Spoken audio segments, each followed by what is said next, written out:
to have Julie Picard with us today. And Julie, without any further ado, it's all yours. All righty. John, thank you very much. I appreciate that introduction. I appreciate y'all waiting a minute while we got everything set up. And I've never known if being the first speaker after lunch is a good thing or a bad thing, but hopefully your bellies are full. And, I'm just honored to be here. John asked me to talk a little bit about diversity, inclusion, and equity, and it's something that's near and dear to my heart. So absolutely, I said I absolutely would do that. But I know, although it's my first time attending the CIADA, it definitely isn't my first time in a room full of independent dealers, our partners. And so I just want to tell you how honored I am to be here, and truthfully, how impressed I am with everything that you've been able to do and your resiliency through the COVID. The independent community in my heart has always been one that's special and dear. Through the years in my career, had a lot of opportunities to work with many independents and independent dealers, and I understand the constant struggles that there are in being an independent dealership. You are faced with some challenges that are definitely not as easily dealt with when we're talking about the corporate world. So kudos to all of you, and congratulations on where we are today, and getting through COVID in the amazing way that you did, and just really can't say enough about your community. So I wanted to start out by just sharing that, because my true feelings.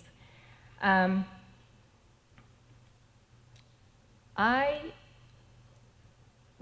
guess what I should start with is maybe tell you a little bit about myself. So my name is Julie Picard, as John said, and I'm currently the Vice President of Industry Partnerships for COX Automotive. I married my high school sweetheart. I've been married for 27 years. If you're sitting there doing the math, yes, we did date for a long time.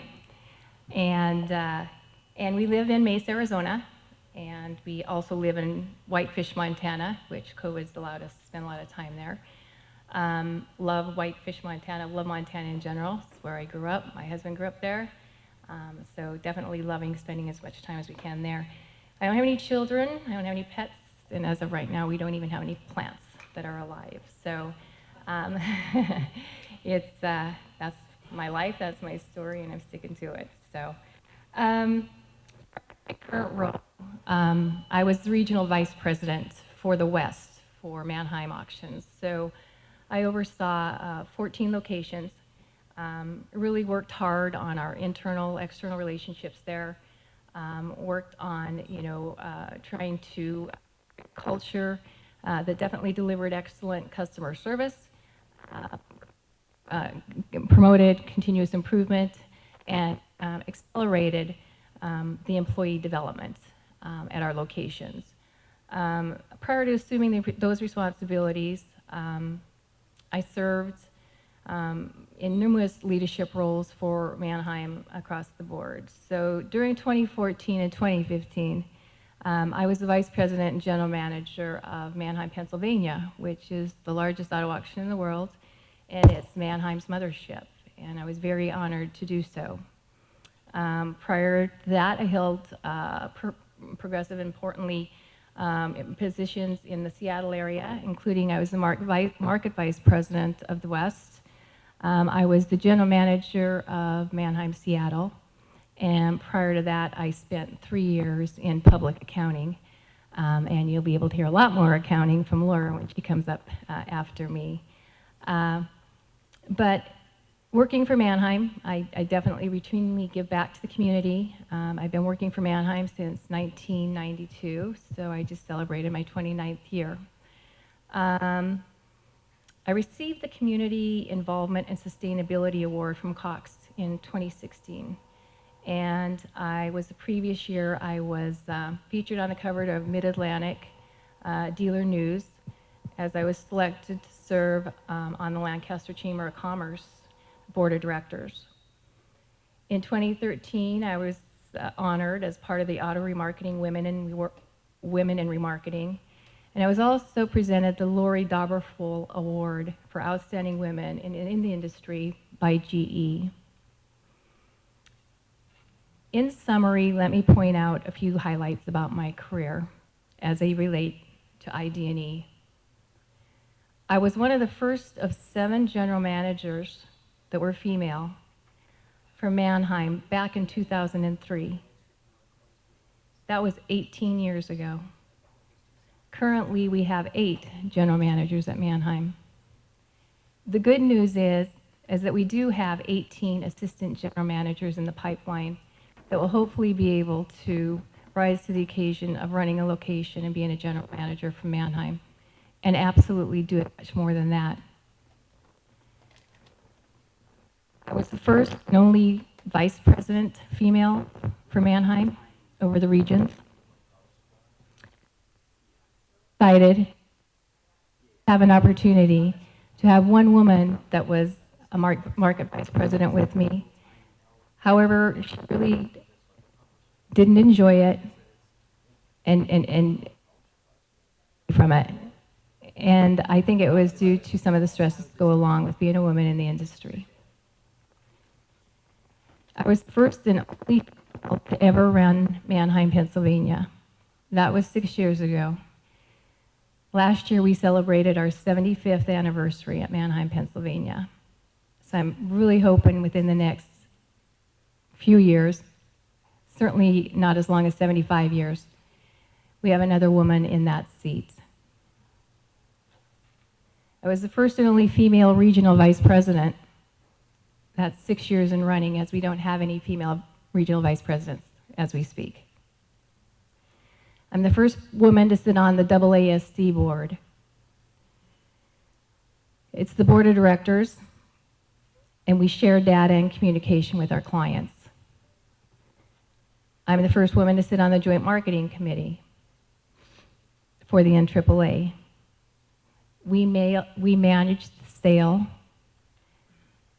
and the manipulation and distribution of auction data. I am one of 6 NAAA presidents that were female in their 73-year history. The first female was named in 1994, followed by a second in 1995, with an 18-year span in between the next female NAAA female president. It went from 17 years to 3 years to 5 years. And then I'm currently following Miss Laura Taylor, who is the general manager at your Charleston auto auction, and a fabulous lady. I think she'll be here tomorrow. I'm sure you all know her.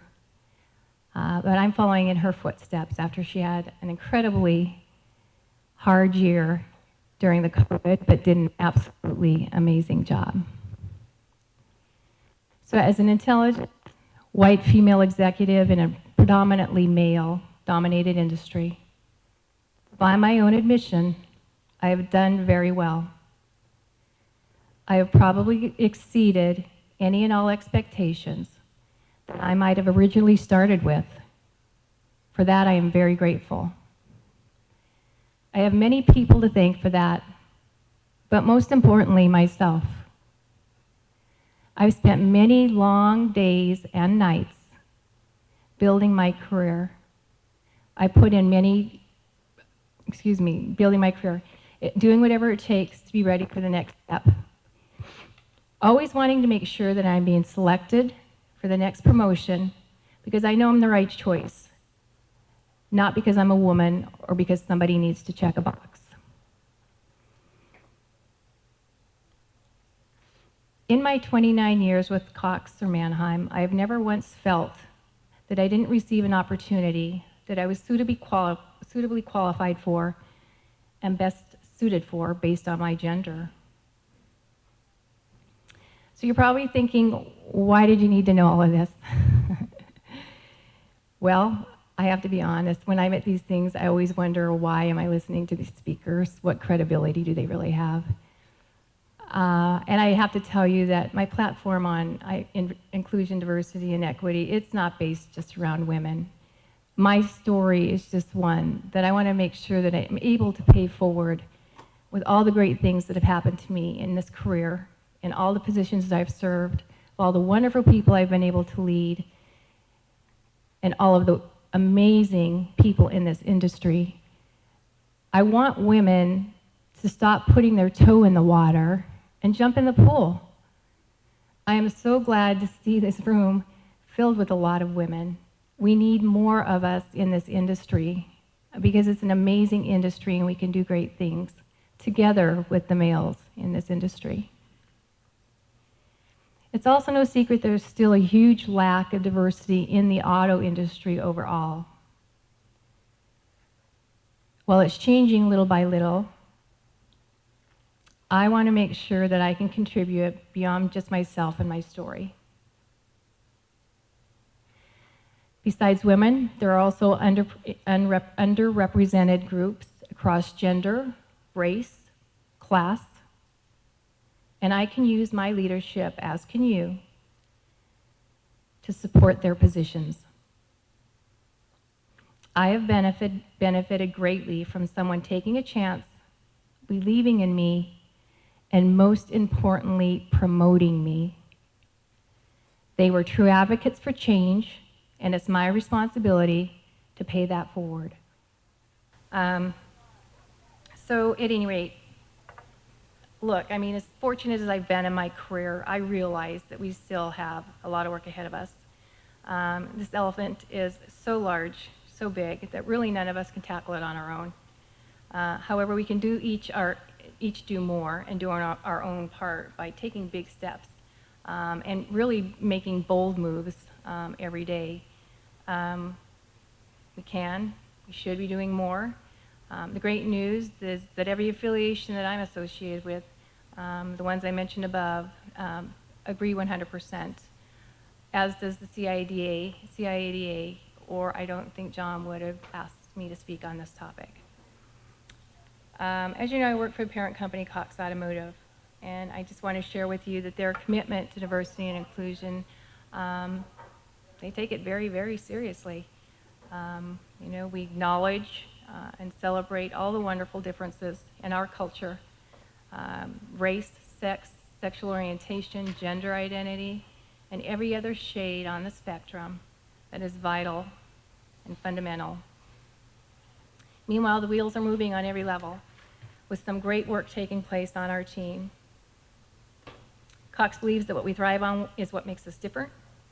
The collective sum of our individual experiences, backgrounds, and skills have an impact on innovation and our continued business growth and improved performance.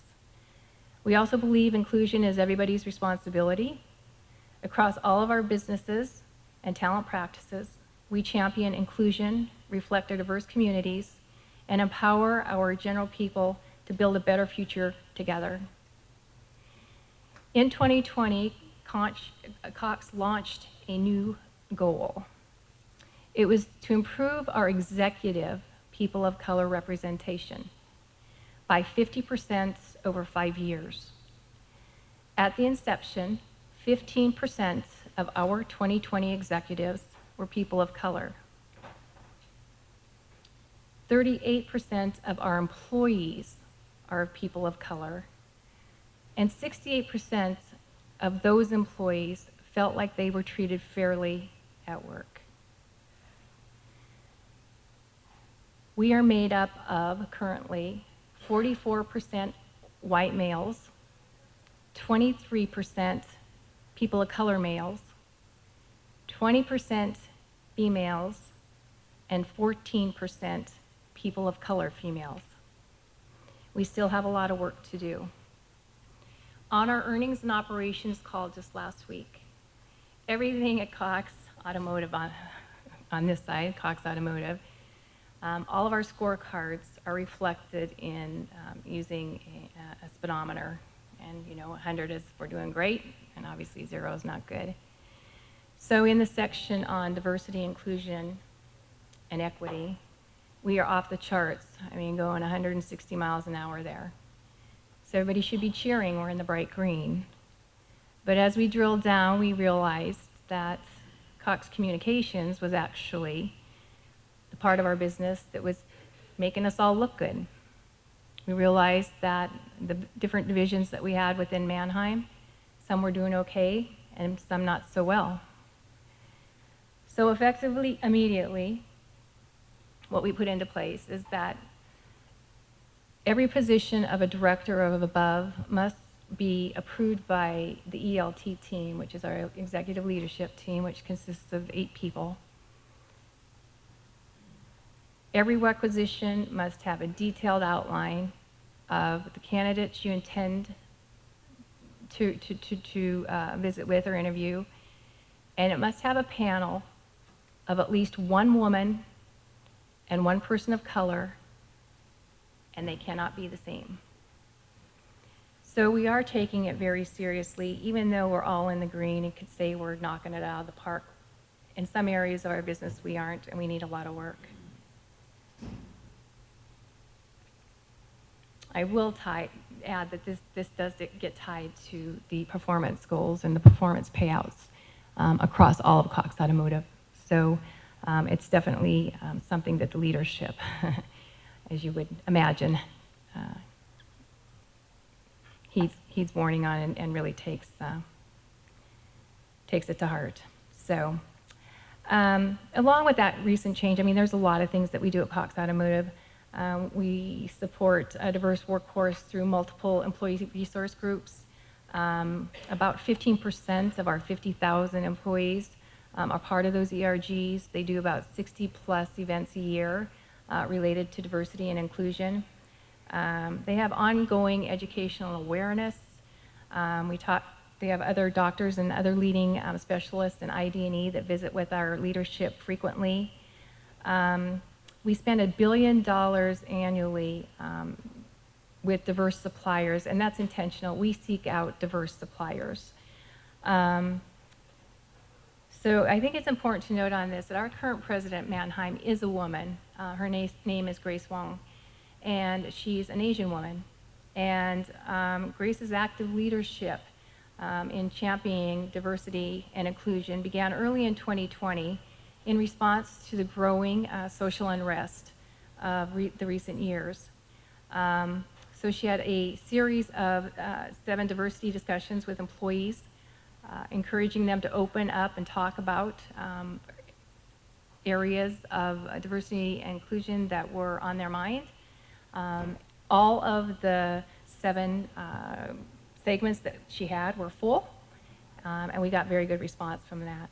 So our leadership definitely is involved.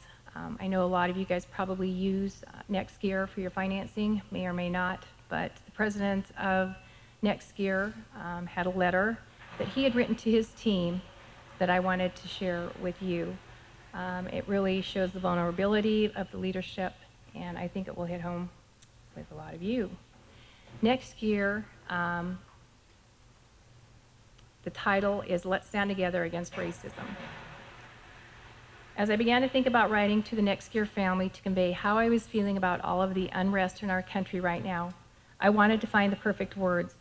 Unfortunately, as I tried to find those words, I kept getting mired down into low places as I simply couldn't grasp what was happening and what I could do about it. I was consumed by the events that took place in the city I used to call home, Minneapolis, and was frustrated that it took a black man being murdered in order to have people's eyes partially opened to what has gone on for far too long in our country. So like many of you, when you start going down a rabbit trail to some negative places, I reached out to family, specifically my older brother. I asked him how his son Eli was doing and if he was struggling to understand what was going on across the nation. Eli was adopted at birth 11 years ago by my brother and sister-in-law, and is an amazing young black man who is just starting to experience the world on his own without his parents constantly overseeing him. The questions that Eli has been asking my brother are heart-wrenching and show that an 11-year-old is not isolated from racism or the systematic current that works against him. As the conversation went on, my anger turned to sadness and my heart was heavy. I want to have a world that is better so that my nephew won't have to deal with the hurt and the pain that comes from being viewed differently because of the color of his skin. After I had hung up the phone with my brother, I also became a little bit embarrassed. Embarrassed because I have hidden behind the words of supporting diversity, but haven't taken large enough steps to bring that to action. I will never understand what it is like to be a black man, but that does not give me the pass on creating a culture that is diverse and inclusive. In this instance, my actions need to be so much louder than my words. So with that, I'd like to ask each of you to join me on this journey. There's a lot of work that needs to be done, and I call upon each of you to roll up your sleeves and think about what you can do differently to build a better future. There will be awkward conversations. There will be emotional wounds expressed. But I truly feel we cannot begin to heal until we get comfortable in the uncomfortable. In the coming weeks, in the next year's space, for tangible things we can do, for the journey of being champion for an environment where everyone feels valued, respected, and empowered. We know there is much more work to be done, and I need you to come together with 2 ears in a slant for listening and be open to hearing a view that differs from your own.